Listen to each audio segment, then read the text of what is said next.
Hello everyone. we are going to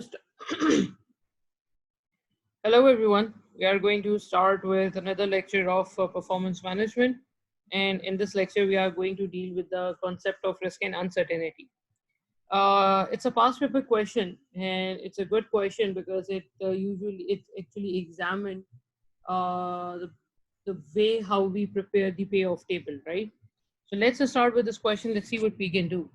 See, the first requirement says that explain the principles behind maximax, maximin, and expected value criteria that are sometimes used to make decision in uncertain situations. So, in this situation, you just need to explain that how maximax is applied, how many maximin is applied, how expected value criteria is applied, right? So that you can refer to the notes. You can just read all those things, or you may write what we discuss in our classes. That sorry, in the maximax rule, we identify the maximum possible outcomes from any situation. I mean, all maximum possibilities of profits, and then we try to and then we select the maximum of all the maximum outcomes. In the maximum, we identify the lowest possibility of profit in all circumstances, and then we try to and then we pick the maximum from the minimum. Expected value is a risk neutral approach that continues with a weighted average of all possible outcomes, right? So that's very simple. You just need to refer to the notes, right? Now we are actually moving towards its part B. I will do this part on Excel because it's better to do this part on Excel. SH is considering changing some of its van its uses to transport crates for customers, right? So what he's considering changing some of its van it uses to transport crates to the customers, right?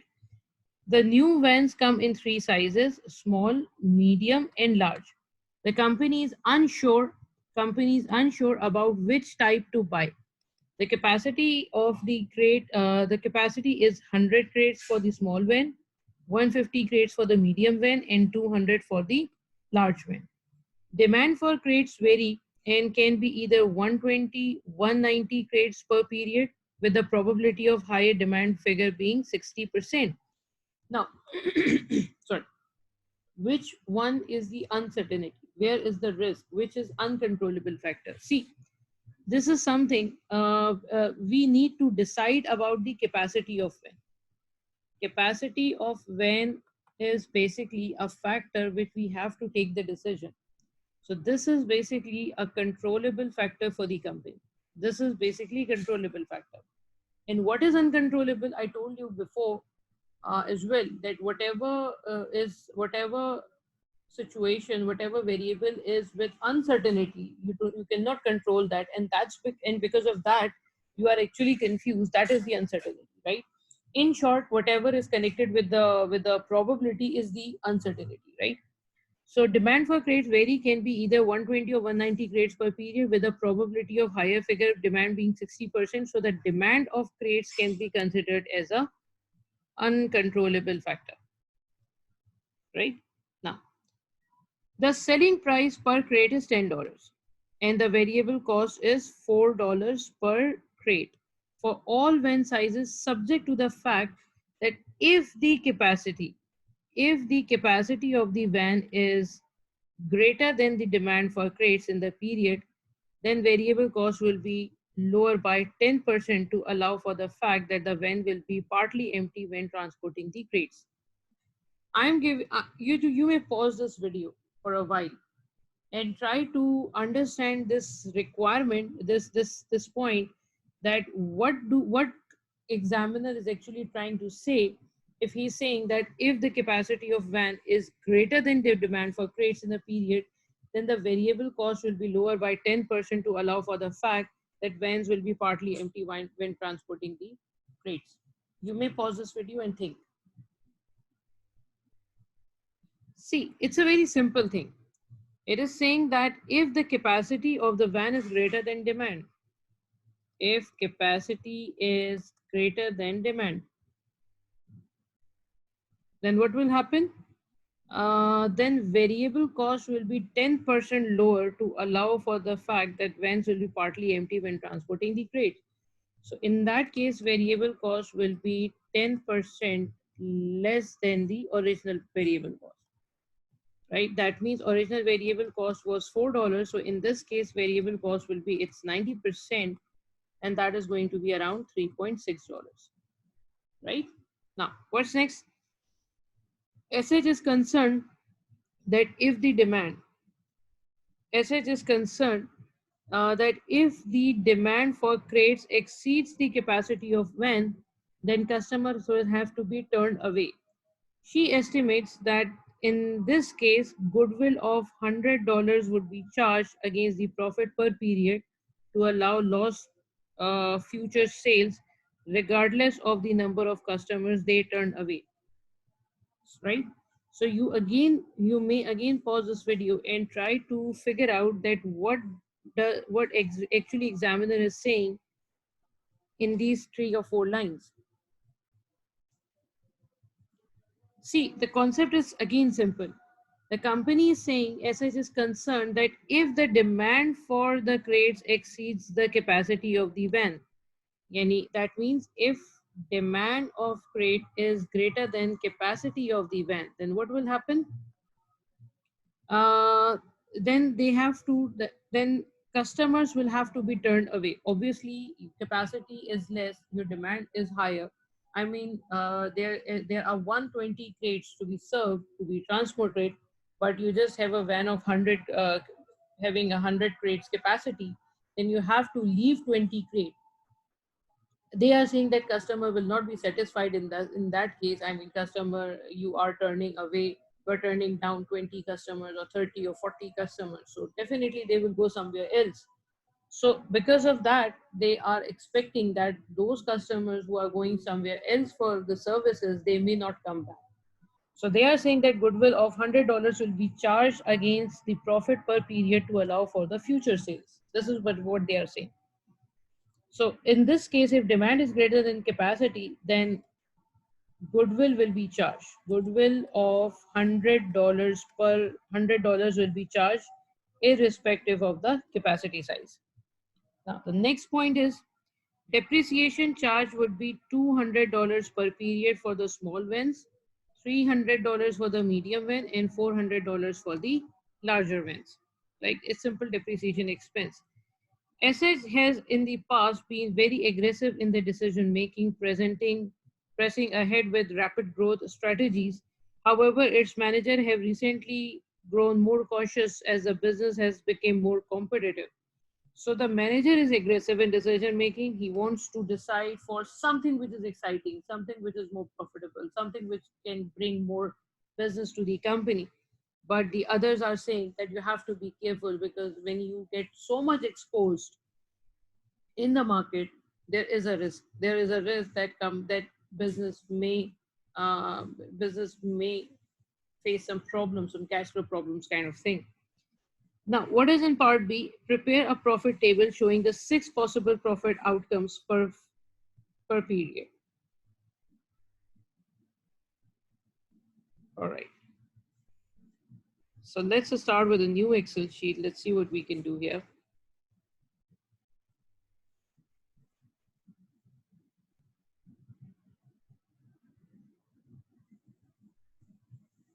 All right.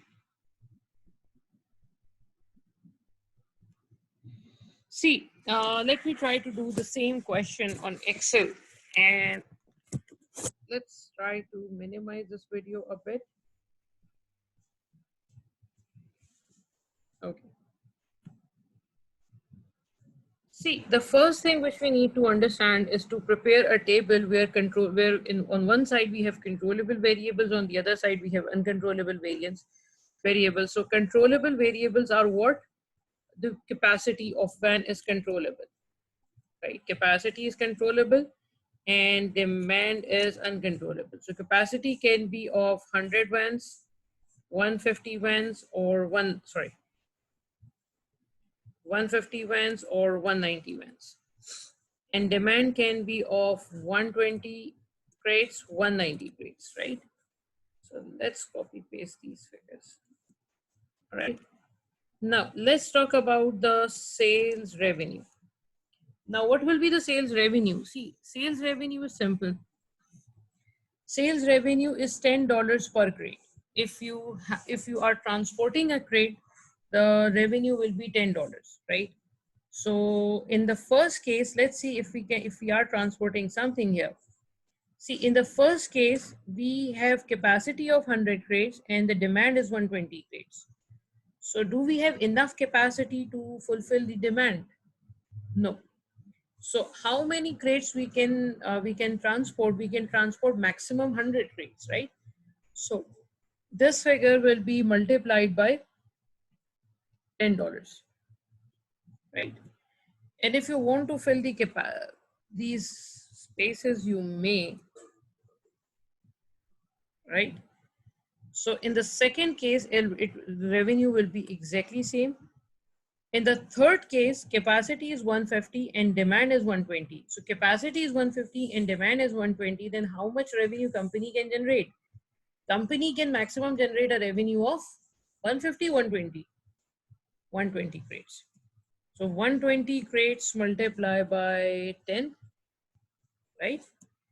In the next case, capacity is 150 and demand is 190. So we can maximum satisfy 150 capacity multiply by 10. Then it's 120 capacity. 120 is demand, capacity is 190. So we will multiply 120 with 10. And then in the last case, the capacity is, capacity is 200 in the last case. 100, 150 and 200, yes. And in the last case, capacity is 200, but we have maximum demand of 190. So 190 multiplied by 10. Simple, right? Now let's move to the variable cost. See, variable cost has an issue. What they are saying that if capacity is greater than demand, then variable cost will be 10% lower. So in the first case, let's try to write variable cost here. All right. In the first case, capacity is 100 and demand is 120. So capacity is not higher than the demand. So in this case, we will multiply 100 with 4. Why 100? Because we can serve maximum 100 units, 100 crates. Why 4? Because discount or lower variable cost is not applied here, right? In the second case, the same situation, capacity is much lower than the demand. So multiply $4 with 100 units. In the next case, capacity is 150 and demand is 120. So capacity is greater than demand.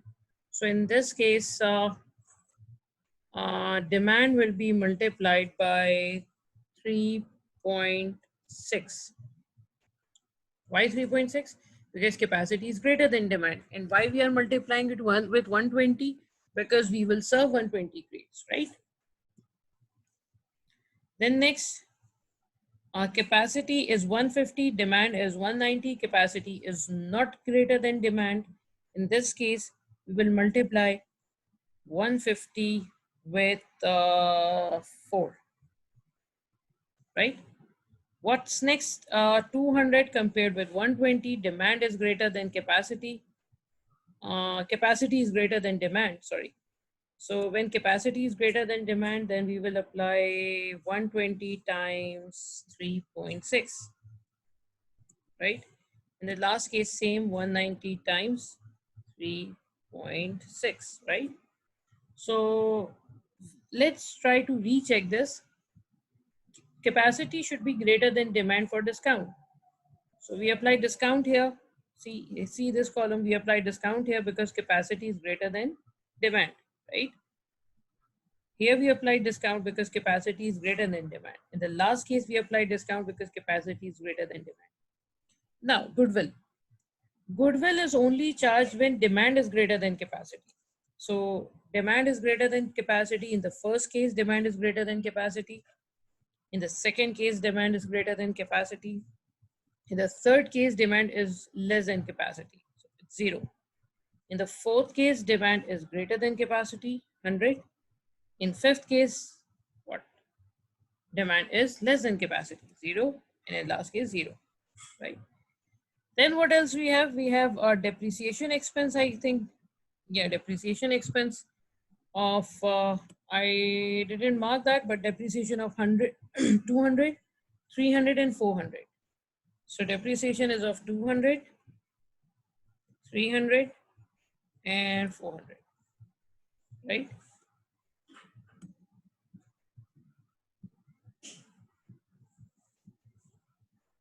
All right. So there's no more cost. So we will calculate the profit here, right? This is the depreciation. So profit will be sales revenue minus variable cost minus goodwill minus depreciation, right? So let's copy paste all these figures. So we got this answer.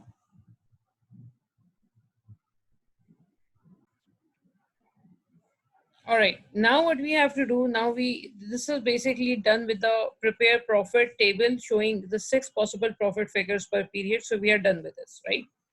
Now what's next? Using your profit table from part B above, discuss which type of asset should buy taking into consideration the possible risk attitudes of the managers. See, it's simple. In the first case, they are saying that manager is aggressive. So that means he will follow maximax. The other manager are saying that you have to be conscious. That means it may use maxi min. And if you follow the risk neutral approach, if risk neutral approach, if you follow, then you can follow the regret rule, right? So 6 marks are given here. 6 marks means that approximately 2 marks per point. So let's try to, regret is not feasible here. Regret, I mean, you can use that regret as well, but regret, any hint about regret is not given in the question actually. So let's try to follow maxi max. What is the maximum profit? What is the maximum profit from 100 units, 100 crates? Maximum profit is 300. From 200 crates, maximum profit is 500. From 300 crates, maximum profit is, sorry, 150 and 200. From 200 crates, maximum profit is 816, right? So if you want to maximize your maximum profit, then you should follow this one, the order size of 160 units, right? Okay. Then we have to follow maximin, right? Maximin. You may do this part at your own. Let's try to copy paste all these things. Okay. What is the minimum profit at 100? 300, right? What is the minimum profit at 150? 468. And what is the minimum profit at 200? 368. So the best option for the company is 150, right? Because it's going to minimize the risk of company.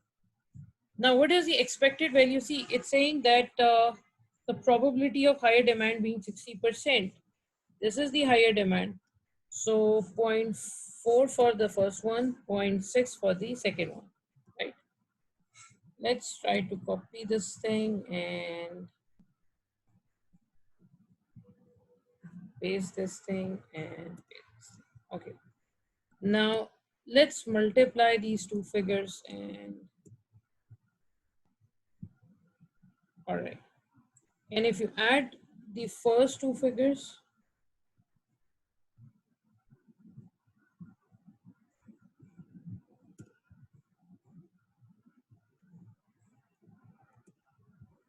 all right, so the maximum profit in this case is of this one, right?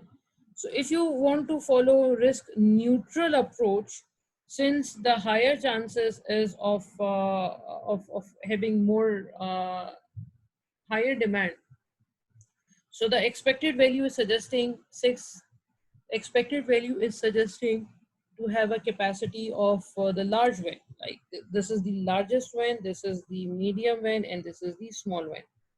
So Max is suggesting largest one, Min is suggesting the medium one, and expected value is also suggesting the largest one. So since two methods are suggesting the largest one, we may go with the largest one approach, but you cannot write it like this. How you will write it, let me try to pause this video and try to explain how you can write it, right? Let me write it first.